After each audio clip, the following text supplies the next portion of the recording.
नमस्कार। मैं हूं डॉक्टर मनोज कुमार बत्रा, सह आचार्य रसायन शास्त्र विभाग, सम्राट पृथ्वीराज चौहान राजकीय महाविद्यालय अजमेर। आज हम जो हमारा पहला चैप्टर है परमाणु संरचना, उसमें जो अब तक बातें हमने की उन सब की समरी और कुछ क्वेश्चन आंसर्स के बारे में आज हम इस लेक्चर में बात करने वाले हैं। तो सर्वप्रथम आज हम बात करते हैं कि अब तक हमने जो 5 लेक्चर्स में जिसके बारे में पढ़ा, आज हम उसको सबको समराइज़ करते हैं। तो सबसे पहले हम बात करते हैं द ब्रोगली का द्रव्य तरंग समीकरण सिद्धांत। आपको पता है हम लोगों ने जब सबसे पहला लेक्चर हुआ था तो इसके बारे में बात की थी कि द ब्रोगली का जो द्रव्य तरंग सिद्धांत है उसके अनुसार द्रव्य जो है वो 2 स्वरूपों में, यानी उसकी द्वैत प्रकृति होती है। कणीय स्वरूप भी हो सकता है और उसका तरंगीय स्वरूप भी हो सकता है। द्रव्य के कणीय स्वरूप के बारे में हम सभी जानते हैं, लेकिन उसका जो तरंगीय स्वरूप है उसके बारे में ये इक्वेशन डिराइव की गई, lambda is equal to H upon P. H जो है ये प्लैंक्स कांस्टेंट है और पी जो है वो संवेग है। तो पी के स्थान पर हम यहाँ पर लिख सकते हैं एम इंटू वी। तो ये फॉर्मूला है, ये जो इक्वेशन है H upon M into V, ये द ब्रोगली का तरंग समीकरण सिद्धांत है। इसका जो उपयोग है उसके बारे में भी हमने बात की थी कि बोर का जो परमाणु सिद्धांत है उस परमाणु सिद्धांत की जो पुष्टि है वो इस सिद्धांत के आधार पर की जा सकती है। अर्थात इलेक्ट्रॉन जो है जिस कक्षा में चक्कर लगा रहा है उसके अंदर उसका जो कक्षीय कोणीय संवेग है वो h अपॉन 2 का पूर्ण गुणज होता है, mvr is equal to nh upon 2। साथ ही हमने बात की थी कि डेविसन और जर्मर ने एक प्रयोग के द्वारा इस द ब्रोगली तरंग सिद्धांत को प्रायोगिक रूप से उसकी पुष्टि की, जिसमें उन्होंने एक v वोल्ट से त्वरित इलेक्ट्रॉन जो है उसको जो है एक निकल क्रिस्टल के ऊपर जो है उस पर आपतित करके उसके जो डिफ्रैक्शन पैटर्न है उसको स्टडी किया और उस पर ब्रैग्स इक्वेशन लागू की। और यहाँ हम उस जो त्वरित इलेक्ट्रॉन है उसके कारण उससे जो एसोसिएटेड जो तरंग है उसके तरंग दैर्ध्य का मान भी lambda is equal to H upon underwood 2m के माध्यम से ज्ञात कर सकते हैं। और जब हम सारे कॉन्स्टेंट्स को रखते हैं तो ये वैल्यू आती है 12.26 इंटू 10⁻⁻10 अपॉन अंडरवुड v। जो v है वो यहाँ पर जो वोल्ट जो काम में लिया गया, जो हमने पोटेंशियल लगाया त्वरित करने के लिए, उसका मान है। फिर हमने बात की थी हाइजेनबर्ग के अनिश्चितता सिद्धांत के संबंध में। हमें मालूम है कि हाइजेनबर्ग का अनिश्चितता सिद्धांत ये कहता है कि किसी भी सूक्ष्म कण की किसी क्षण स्थिति और संवेग जो है उसको पूर्ण यथार्थता के साथ मापना संभव नहीं है। तो दोनों के मापन में कुछ ना कुछ अनिश्चितता जो है वो रहेगी और इस अनिश्चितता का जो गुणनफल है वो h अपॉन 4 के बराबर या इससे अधिक होता है, कभी भी इससे कम नहीं होता। तो अगर मान लीजिए डेल्टा p जो है इसके मापन में, इसके संवेग के मापन की अनिश्चितता है और डेल्टा x जो है उसकी स्थिति में मापन की अनिश्चितता है, तो delta p into delta x is equal to h upon 4 it is equal to और ग्रेटर देन h अपॉन 4।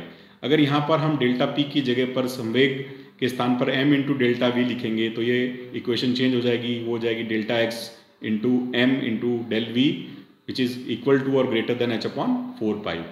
अब इसका एक दूसरा स्वरूप भी होता है जब हम समय का उपयोग करते हैं, तो हाइजेनबर्ग का यह अनिश्चितता सिद्धांत होता है del E into del T.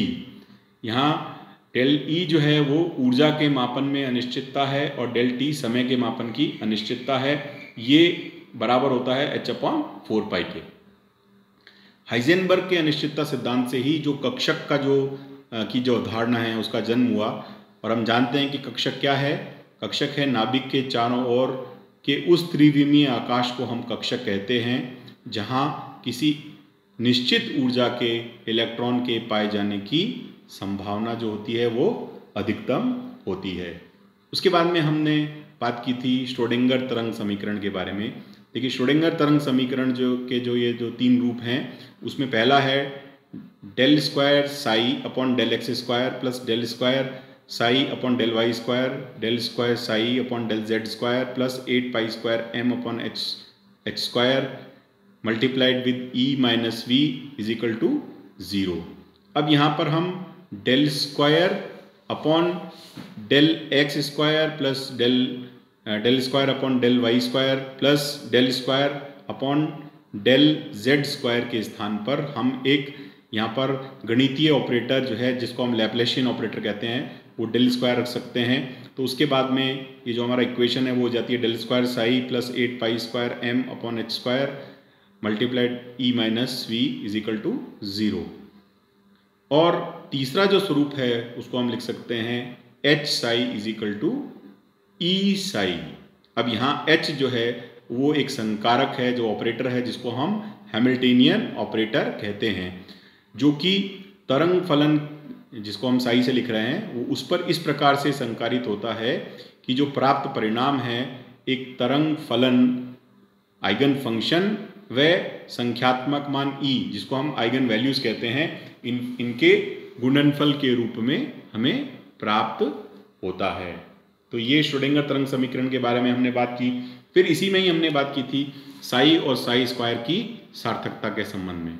हमें पता है कि जो साई है वो एक आयाम फलन है जो कि गतिशील इलेक्ट्रॉन के साथ संयुक्त द ब्रोगली तरंग के आयाम को प्रदर्शित करता है, लेकिन जो साई है उसकी कोई भौतिक सार्थकता नहीं होती।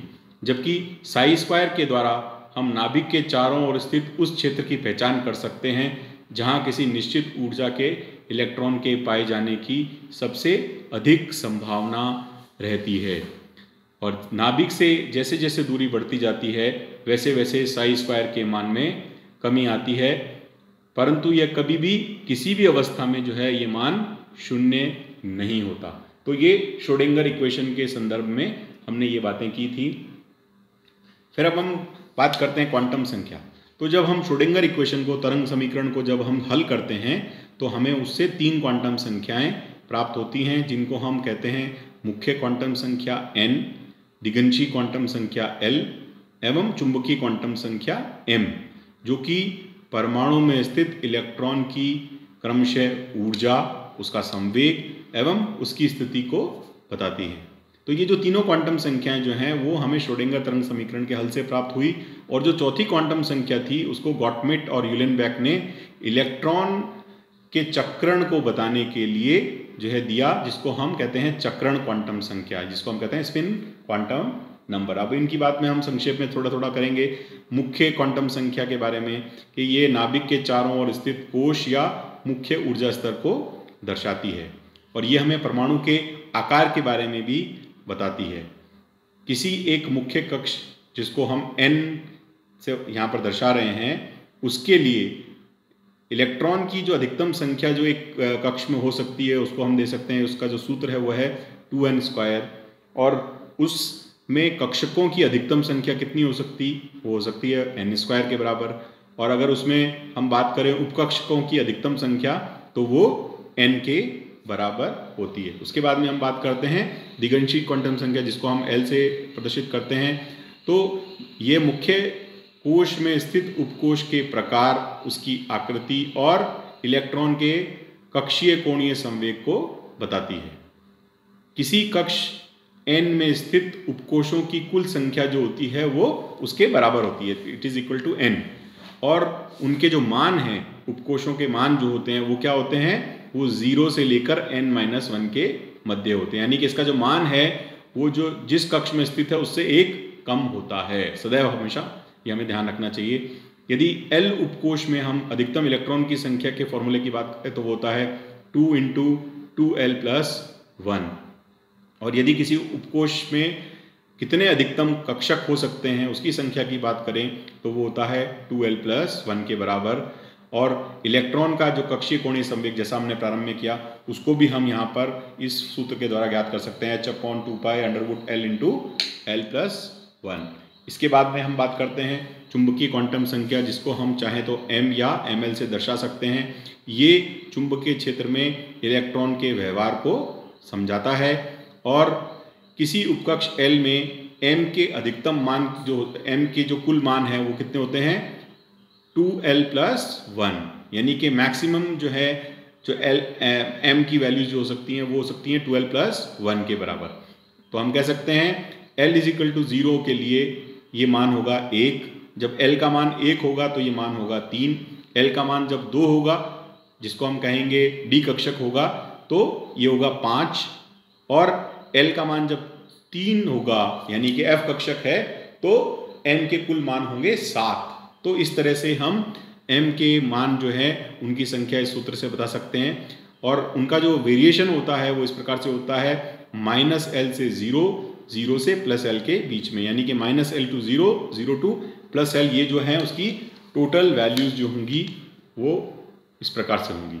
इसी प्रकार अब हम बात करते हैं चक्रण क्वांटम संख्या की। इलेक्ट्रॉन के अपने अक्ष पर जो उसका घूर्णन है उसकी दिशा को बताने के लिए, उसकी एक्सिस जो है उस पर बताने के लिए ये संख्या दी गई। इलेक्ट्रॉन जो है अगर दक्षिणावर्त दिशा में घूम रहा है, जिसको हम कहते हैं क्लॉकवाइज डायरेक्शन में घूम रहा है, तो उसके लिए हम +½ यूज़ करते हैं, और उसको दिखाने के लिए हम अपवर्ड डायरेक्शन का एरो उपयोग में लाते हैं। अगर इलेक्ट्रॉन जो है वो वामावर्त दिशा में घूम रहा है, एंटी क्लॉकवाइज घूम रहा है, तो उसको हम ms = -½ से दिखाते हैं और उसको डाउनवर्ड एरो से रिप्रेजेंट करते हैं। इसी तरह से इलेक्ट्रॉन के चक्रण कोणीय संवेग का मान भी हम इस यहाँ पर ज्ञात कर सकते हैं h/2π√ms × ms+1, जहाँ ms जो है वो स्पिन क्वांटम नंबर है, और हम कह सकते हैं कि एक कक्षक में 2 विपरीत चक्रण के 2 इलेक्ट्रॉन ही रह सकते हैं। अब हम बात करते हैं, जैसे हमने पहले बात की थी कि इलेक्ट्रॉनिक विन्यास और अहोभाव सिद्धांत के संबंध में। तो इलेक्ट्रॉनिक विन्यास क्या है? परमाणु में स्थित विभिन्न कक्षकों में इलेक्ट्रॉन के वितरण को ही हम उसका इलेक्ट्रॉनिक विन्यास कहते हैं। तो यानी कि उनके कक्षकों में इलेक्ट्रॉन का डिस्ट्रीब्यूशन कैसे होगा, वो उसका इलेक्ट्रॉनिक विन्यास कहलाता है। और अहोभाव का जो एक जर्मन शब्द है जिसका शाब्दिक अर्थ होता है कि निर्माण करना। तो अहोभाव नियम क्या है? वो परमाणु के निर्माण से मतलब, यानी कि उसमें इलेक्ट्रॉन्स जो हैं वो किस प्रकार से कक्षकों में भरे जाएंगे उसको बताने का ये एक सिद्धांत है, जिसके 4 भाग हैं। पहला भाग है जिसका पाउली का अपवर्जन सिद्धांत, पाउलीज एक्सक्लूजन प्रिंसिपल। इसका आशय है किसी परमाणु में उपस्थित किन्हीं 2 इलेक्ट्रॉनों के लिए चारों क्वांटम संख्याएं जो हैं वो कभी भी एक समान नहीं होती, यानी कि 3 क्वांटम संख्याएं भी अगर समान होंगी तो चौथी क्वांटम संख्या निश्चित रूप से अलग होगी, ये पाउली ने कहा था। तो इसका मतलब ये है कि किसी भी कक्षक में अधिकतम 2 इलेक्ट्रॉन ही रह सकते हैं। दूसरा है हुंड का नियम, या जिसको हम कहते हैं हुंड का अधिकतम बहुलकता का सिद्धांत। ये सिद्धांत कहता है कि जब समान ऊर्जा वाले कक्षकों में इलेक्ट्रॉन को भरा जाता है तो इलेक्ट्रॉन जो है तब तक युग्मित नहीं होता जब तक कि सभी कक्षकों में एक एक इलेक्ट्रॉन नहीं आ जाए। दूसरे शब्दों में इसको हम कह सकते हैं कि इलेक्ट्रॉन जो होता है वो अधिकतम प्रयास करता है कि वो अयुग्मित रहे। फिर है n+l का नियम। हम जानते हैं कि जो विभिन्न कक्षकों में इलेक्ट्रॉन के भरने का जो क्रम होता है वो उनकी बढ़ती हुई ऊर्जा के क्रम में होता है, और इस बढ़ती हुई ऊर्जा के क्रम को समझने के लिए n+l का नियम है, जिसे ये कहता है कि कक्षक में जब इलेक्ट्रॉन को भरा जाएगा तो पहले उस कक्षक में इलेक्ट्रॉन को भरा जाएगा जिसके लिए n+l का मान कम होता है। यदि 2 कक्षकों के लिए n+l का मान समान है तो पहले इलेक्ट्रॉन उस कक्षक में भरा जाएगा जिसके लिए n का मान कम होता है। और इस अहोभाव सिद्धांत का जो चौथा भाग है वो है अर्ध भरे व पूर्ण भरे कक्षकों का स्थायित्व। अर्ध भरे कक्षक जो होते हैं जैसे P3, D5, F7, यानी जो अपनी पूरी कैपेसिटी है उसका आधा भरा हुआ, और पूर्ण भरे कक्षक होते हैं जैसे P6, D10, F14। ये सभी जो कक्षक होते हैं, ये विन्यास जो होते हैं ये स्थायी होते हैं। इसका स्थायित्व का कारण क्या है? जो अर्धभरे कक्षकों का स्थायित्व होता है वो इसलिए अधिक होता है क्योंकि अंतर इलेक्ट्रॉनीय प्रतिकर्षण यानी इंटर इलेक्ट्रॉनिक रिपल्शन जो है वो हाफ फील्ड कैपेसिटी में कम होता है। दूसरा जो होता है, जो अर्धभरे कक्षक होते हैं उनमें एक सिमेट्री आ जाती है, वो सममित हो जाते हैं, इसलिए उनका स्थायित्व अधिक होता है। और तीसरा जो है स्थायीकरण ऊर्जा का मान जो होता है वो अधिक होता है। तो इन चारों जो कॉन्सेप्ट्स हैं उसका उपयोग करके हम किसी भी परमाणु की जो इलेक्ट्रॉनिक कॉन्फ़िगरेशन है या किसी भी तत्व का इलेक्ट्रॉनिक कॉन्फ़िगरेशन जो है उसको आसानी से लिख सकते हैं। अब हम बात करते हैं कि कुछ प्रश्न जो हैं वो इस जो चैप्टर है उससे रिलेटेड किस तरह के पूछे जा सकते हैं। जैसे मैंने आपसे पहले भी कई बार बात की कि जैसे कक्ष और कक्षक में क्या अंतर होता है, इसके संबंध में प्रश्न पूछा जाता है। तो कक्ष की जो अवधारणा है वो दी बोर ने, कक्षक की अवधारणा जो थी वो दी हाइजेनबर्ग के द्वारा।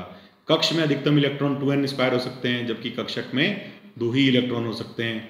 इस तरह से जो है कक्ष और कक्षक की अवधारणा, कक्ष जो होते हैं वो 2 डायमेंशनल स्पेस को बताते हैं और कक्षक जो है वो 3 डायमेंशन को बताते हैं। तो इस तरह से कक्ष और कक्षक की अवधारणा के बीच में अंतर है। इसी तरह से बताया था आपको मैंने कि इलेक्ट्रोमैग्नेटिक रेडिएशंस और मतलब विद्युत चुंबकीय तरंगें और द्रव्य तरंगों में क्या अंतर होता है। इसके अलावा कुछ क्वेश्चंस जो होते हैं जो कि न्यूमेरिकल बेस्ड क्वेश्चंस हैं, जो कि हाइजेनबर्ग के अनिश्चितता सिद्धांत पर पूछे जा सकते हैं, जिसको हमने पहले बात की थी। और कुछ क्वेश्चंस जो हैं जो कि न्यूमेरिकल क्वेश्चंस इससे रिलेटेड हो सकते हैं कि द ब्रोगली का तरंग सिद्धांत जो है उससे रिलेटेड हो सकते हैं, तो उनको अपन यहाँ पर देखते हैं। तो यहाँ पर देखिए क्वेश्चन है, एक गेंद जिसकी सहती मतलब उसका मास जो है वो 10 ग्राम है और वो 10⁶ मीटर प्रति सेकंड के वेग से गति कर रहा है, तो उसके साथ में जो तरंग है उसके तरंग दैर्ध्य का मान हमें ज्ञात करना है। तो हमें फॉर्मूला मालूम है, लैम्डा इज इक्वल टू होता है h/m × v, और h जो होता है यहाँ पर प्लैंक का कांस्टेंट है, प्लैंक्स कांस्टेंट है, उसकी वैल्यू भी हमें मालूम है जो कि 6.62 × 10⁻34 होती है। ये है जूल इंटू सेकेंड के अंदर। अब जो मास है जो कि हमें दिया हुआ है बॉल का 10 ग्राम, उसको हम किलोग्राम में कन्वर्ट करेंगे, तो उसके लिए करेंगे क्या, 10⁻³ से उसको मल्टीप्लाई कर देंगे या उसको 1000 से डिवाइड करेंगे, तो ये हमें पास में वैल्यू आएगी 10⁻² किलोग्राम। और वेलोसिटी जो है वो 10⁶ मीटर इंटू सेकेंड है। तो ये सब वैल्यूज जब हम इस फॉर्मूले में सब्सटीट्यूट करेंगे तो आएगा 6.62 × 10⁻34 डिवाइडेड बाई 10⁻² जो कि मास है और 10⁻6 जो कि उसकी वेलोसिटी है।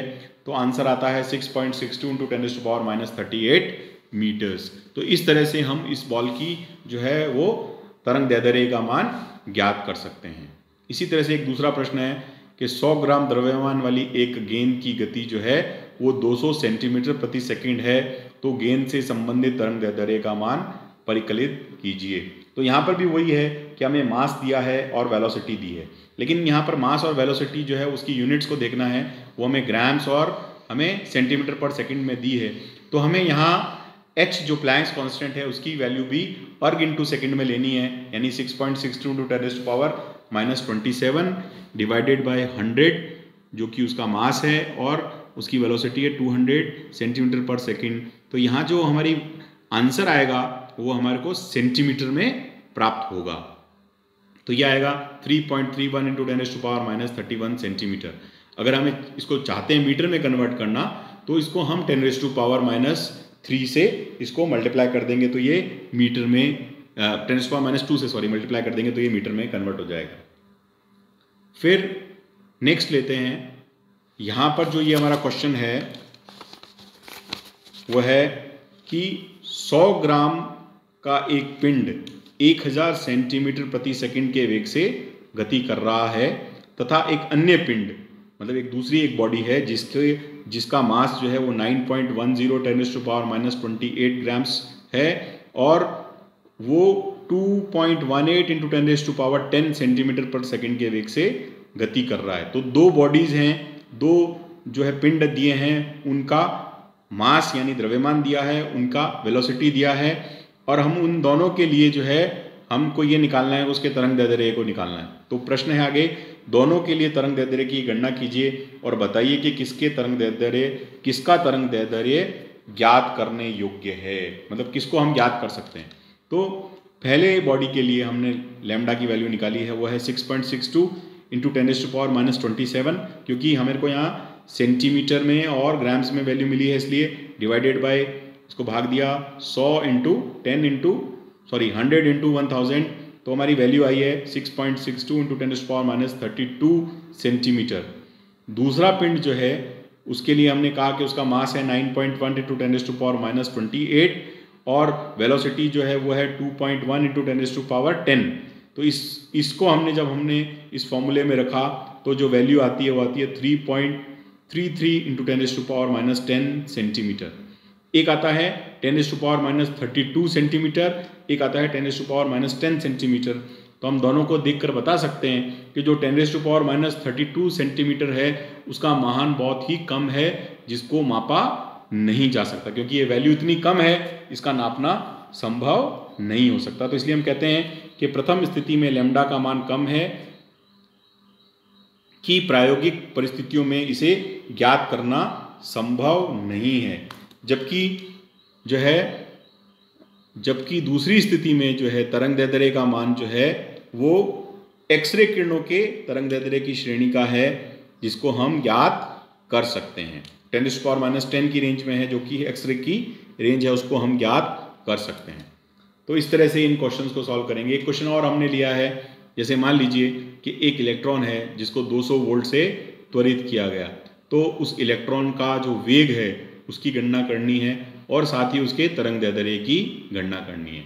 अब हमने जब इसके एक्सपेरिमेंटल वेरिफिकेशन की बात की थी डेविसन एंड जर्मर के प्रयोग में, तो हमने बात की थी कि जब हम किसी इलेक्ट्रॉन को V वोल्ट से यानी V वोल्ट से जब उसको त्वरित करते हैं तो उसकी जो एनर्जी है वो EV किसके बराबर होती है, उसकी एनर्जी जो होती है वो काइनेटिक एनर्जी ½ mv² के बराबर होती है। तो इस फॉर्मूले के हिसाब से हम V को निकाल सकते हैं। V = √2EV। यहाँ पर जो दूसरा V है वो उसका पोटेंशियल वोल्ट्स में है और M जो है वो मास है। तो इस वैल्यू के अंदर इस फॉर्मूले में जब हम इन वैल्यूज़ को रखेंगे तो जो वेलोसिटी आती है वो आती है 5.4 × 10⁻6 मीटर पर सेकेंड। तो इलेक्ट्रॉन को अगर 200 वोल्ट से हम त्वरित करेंगे तो उसका वेग जो होगा वो 5.4 × 10⁻6 मीटर पर सेकेंड होगा। लेकिन अगर हम इसके तरंग दैर्ध्य की बात करेंगे तो लैम्डा हमें पता है, लैम्डा = है जो हमने सारे जो कॉन्स्टेंट्स को जब हमने इस वैल्यू में रख दिया तो ये आया लैम्डा = 12.26 × 10⁻10 अपॉन √V। V जो है वो कितने वोल्ट से त्वरित किया गया, तो यहाँ पर 200 वोल्ट से त्वरित किया गया, तो 200 का √ लेंगे तो वो आएगा 14.14। तो जो फाइनल वैल्यू आएगी वो आएगी 0.867 × 10⁻10। तो ये वैल्यू जो आती है ये मीटर्स में आती है और हम इसको यहाँ पर एंगस्ट्रॉन्ग में लिख सकते हैं। 10⁻10 मीटर्स मीन्स 0.87 एंगस्ट्रॉन्ग यूनिट। तो इस तरह से हम उसके तरंग दैर्ध्य को ज्ञात कर सकते हैं। तो इस तरह से हमने ये जो पूरा पहला चैप्टर था उनके सभी टॉपिक्स को अब कंप्लीट कर दिया है। नेक्स्ट टर्न पे हम आगे का चैप्टर लेंगे। आप सभी का धन्यवाद।